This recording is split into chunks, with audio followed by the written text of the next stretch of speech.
অতীতে দেবদেবীদের রূপ বদল নিয়ে আছে নানা পৌরাণিক কাহিনী।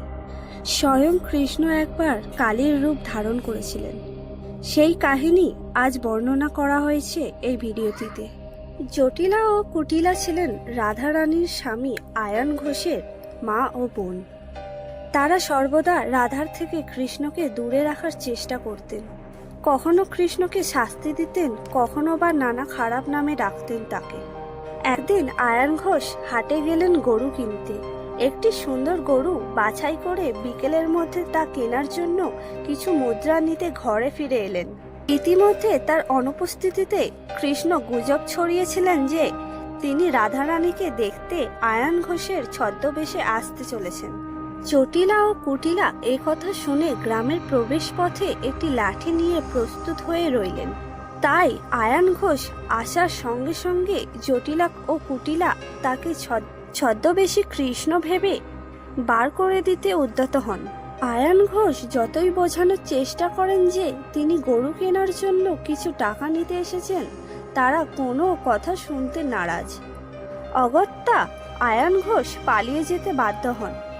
অন্যদিকে শ্রীকৃষ্ণ এবার সত্যি আয়ান ঘোষের ছদ্মবেশে আসেন। তাকে দেখে জটিলা ও কুটিলার হৃদয় স্নেহে আবির্ভূত হয়। তারা কৃষ্ণকে আলিঙ্গন করে সকল ঘটনা বর্ণনা করেন। কৃষ্ণ কিভাবে আয়ান ঘোষের ছদ্মবেশে এসেছিলেন এবং কিভাবে তারা তাকে বিতাড়িত করেছেন সেই ঘটনার বিবরণ দেন দুজনে।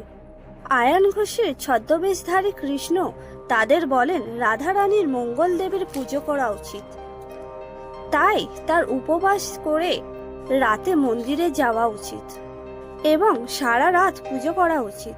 জটিলা ও কুটিলা সেই মতো রাধারানীকে রাতভর প্রার্থনা করার জন্য মঙ্গল দেবীর মন্দিরে পাঠান। এদিকে আয়ান ঘরে ফিরে আসতেই পুরো বিষয়টা পরিষ্কার হয়। সমস্তটা বুঝতে পেরে জটিলা ও কুটিলা আয়ানকে জঙ্গলে গিয়ে দেখার জন্য নির্দেশ দেন। আয়ান রাধার পবিত্রতা সম্পর্কে নিঃসন্দেহ ছিলেন, কারণ তিনি জানতেন রাধা সাক্ষাৎ মা লক্ষ্মীর জন্মে কঠোর সাধনায় তিনি শ্রীলক্ষ্মীকে পেয়েছেন পত্নী রূপে। কিন্তু জটিলা ও কুটিলার প্ররোচনায় তিনি রাধাকে জঙ্গলে অনুসরণ করেন।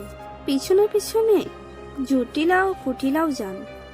রাধা রানী স্বয়ং এসবের কিছুই জানতে পারেননি, কিন্তু কৃষ্ণ সবই জানতেন।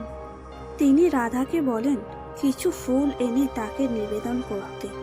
রাধা যখন ফুল এনে কৃষ্ণের পায়ে অর্পণ করেন, সেই মুহূর্তে এসে পৌঁছান আয়ান ঘোষ।